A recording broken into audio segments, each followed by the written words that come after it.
Hello friends, कैसे हैं आप सब लोग। मेरा channel commonly used medical knowledge में आप सबका स्वागत है।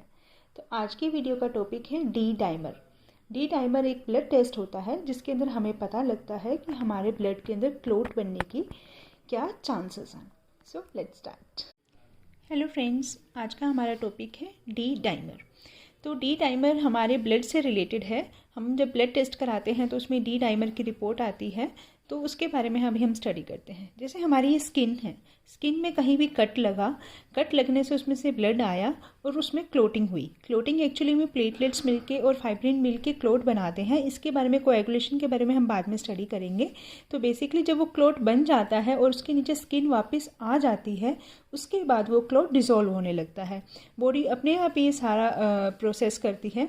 तो जब ये क्लोट डिज़ोल्व होता है तो उस डिज़ोल्व होने की प्रोसेस में हमारी बॉडी एक प्रोटीन, छोटे छोटे पीसीस का प्रोटीन बनाती है ब्लड के अंदर, जिससे वो क्लॉट डिज़ोल्व हो जाता है। तो उस छोटे छोटे प्रोटीन्स के जो हम होती है उसे डी डाइमर कहा जाता है। तो हम डी डाइमर की रिपोर्ट कराते हैं। उससे हमें ये पता लगता है कि हमारी बॉडी के अंदर कोई ना कोई क्लॉट है और वो क्लॉट डिज़ोल्व हो रहा है। इस चीज़ को हमें समझना बहुत ज़रूरी है। ये थोड़ा सा कॉम्प्लिकेटेड है। एक्चुअली में क्या हो रहा है, जो डी डाइमर है वो तब प्रोड्यूस होता है जब वो क्लॉट को डिज़ोल्व करना हो। हमारी बॉडी को पता हो कि क्लॉट बन चुका है और वो उसे डिज़ोल्व करना है, इसीलिए वो बॉडी हमारे ब्लड के अंदर डी डाइमर प्रोड्यूस करती है। बेसिकली वो प्रोटीन्स प्रोड्यूस करती है और वो प्रोटीन्स प्रोड्यूस करती है और जिस वजह से वो क्लॉट डिज़ोल्व हो जाता है। ये हमारी एक कंप्लीट प्रोसेस है। अब बात आती है कि अब हमने वो कराया टेस्ट, ब्लड टेस्ट। अब ब्लड टेस्ट के अंदर जो ये नॉर्मल रेंज है, नॉर्मल रेंज इसकी लेस देन 500 नैनोग्राम पर ml होती है, डी डाइमर की रिपोर्ट रेंज। अब हमारे पास ये पॉइंट्स आते हैं। इसकी अगर ये रेंज कम है और ज़्यादा है, दो चीज़ें हैं। अगर ये कम है तो हमारे पास क्लोटिंग का कोई डिसऑर्डर नहीं है, लेकिन अगर ये ज़्यादा है, डी डाइमर की रिपोर्ट नॉर्मल रेंज से 500 नैनोग्राम पर ml से ज़्यादा है, तो इसका मतलब हमारी बॉडी के अंदर कहीं ना कहीं क्लोट्स बहुत ज़्यादा मात्रा में बने हुए हैं, जिस वजह से हमारी बॉडी ब्लड के अंदर वो डी डाइमर प्रोड्यूस कर रही है ताकि वो क्लोट डिज़ोल्व हो सके।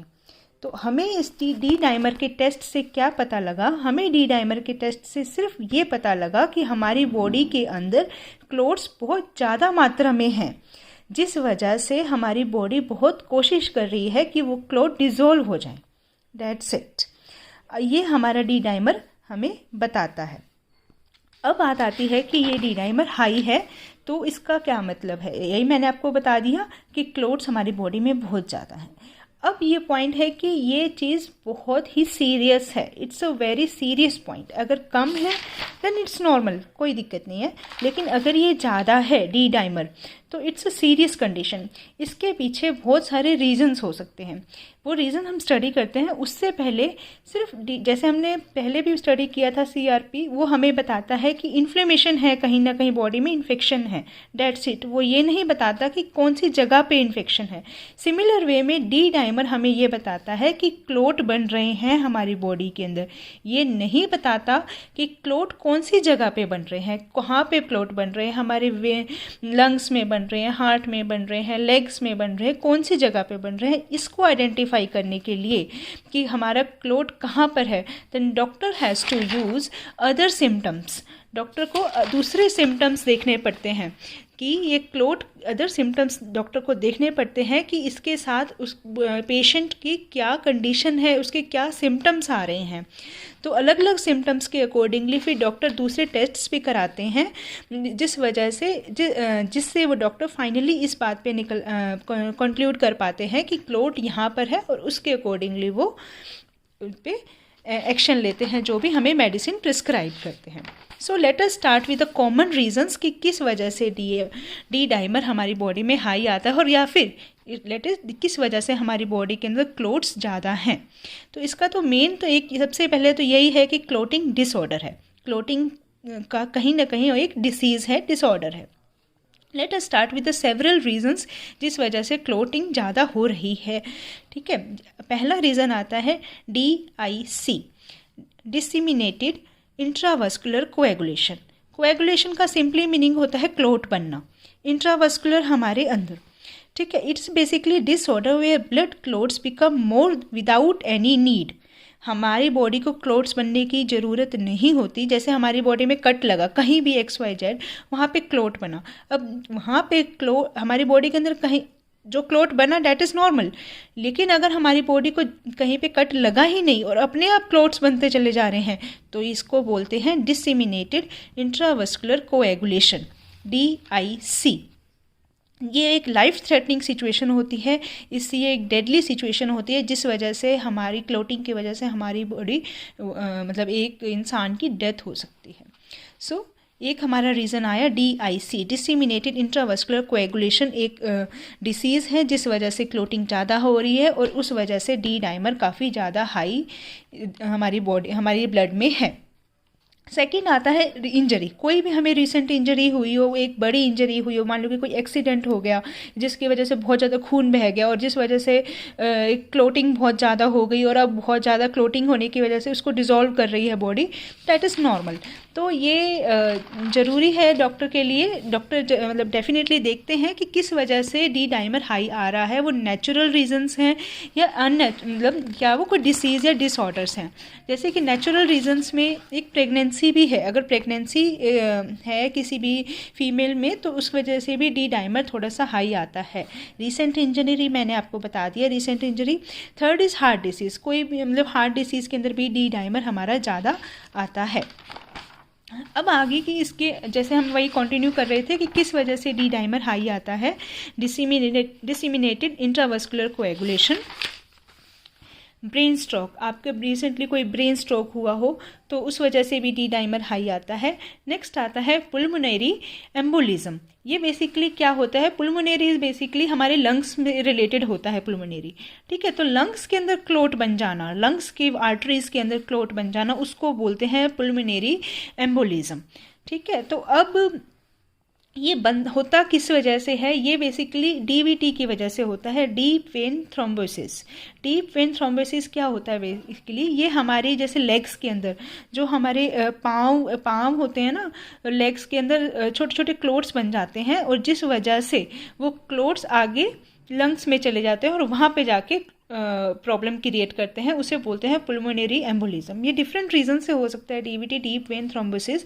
जैसे कि हम किसी भी ICU में बैठे, मतलब हम कोई भी इंसान ICU में काफ़ी लंबे टाइम तक लेटा रहा, उसने ज़्यादा वॉक नहीं किया, कॉन्टीन्यूसली सेम पोजीशन में वो बैठे रहे, जिस वजह से वो क्लॉट बन गए पाँव में या हमारे लेग्स में और वो आगे बढ़ के हमारे लंग्स तक चले जाते हैं। सेकंड हो गया हमारी एयरप्लेन के अंदर लंबी जर्नी है, वहाँ पे भी बेसिकली आपको सिटिंग पोजीशन के, कोई भी आप खड़े हो काफ़ी लंबे टाइम तक एक पोजीशन में, आप कॉन्टीन्यूसली आप काफ़ी लंबे टाइम तक हो तो आपका वहाँ क्लोट्स बन जाते हैं छोटे छोटे और वो आगे जाके लंग्स में प्रॉब्लम क्रिएट कर देते हैं। तो इसी वजह से डॉक्टर जैसे ICU में काफ़ी लंबे टाइम तक अगर पेशेंट है तो डॉक्टर उनका D डाइमर रेगुलर कराते रहते हैं कि क्या प्रॉब्लम चल रही है। जो लेग्स वाली मैंने आपको प्रॉब्लम बताई उसमें सूजन भी आएगी, तो हम ये सिम्टम्स थोड़े थोड़े देख सकते हैं कि जैसे सूजन आ रही है, उनको पाँव में दर्द हो रहा है, नसें थोड़ी थोड़ी फूल रही हैं, तो वो थोड़े DVT के चांसेस हैं, डीप वेन थ्रोम्बोसिस। तो अब पल्मोनरी एम्बोलिज्म के क्या सिम्टम्स हैं जिस वजह से हमारा D डाइमर हाई आ रहा है, वो है कफ, हमें खांसी होएगी, इर्रेगुलर हार्ट बीट। बहुत इंपॉर्टेंट है ये चीज़ कि हमारी हार्ट बीट कभी तो बहुत कम आ गई और कभी बहुत ज़्यादा आ गई है, तो हमारे इसके चांसेस हैं।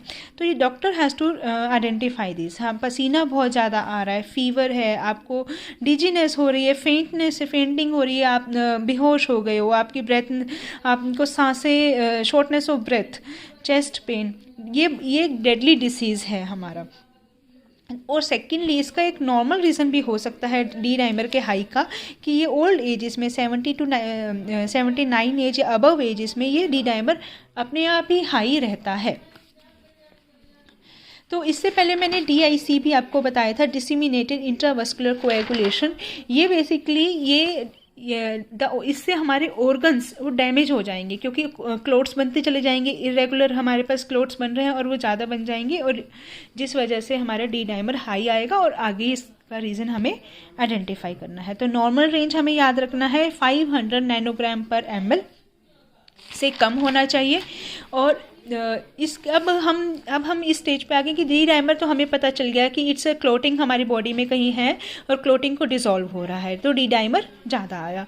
अब डी डाइमर ज़्यादा आने के बाद डॉक्टर को ये तो पता चल गए कि भाई क्लोटिंग कहीं ना कहीं है, तो डॉक्टर उसको आइडेंटिफाई करने के लिए दूसरे टेस्ट कराते हैं। VQ टेस्ट है, ये लंग्स के अंदर ब्लड के ये VQ टेस्ट है, इसके बारे में भी हम बाद में स्टडी करेंगे। CT angiography, DVT, pulmonary embolism, PTINR, prothrombin time, ये बेसिकली ये होता है कि हमारे क्लोट बनने का टाइम कितना रहता है।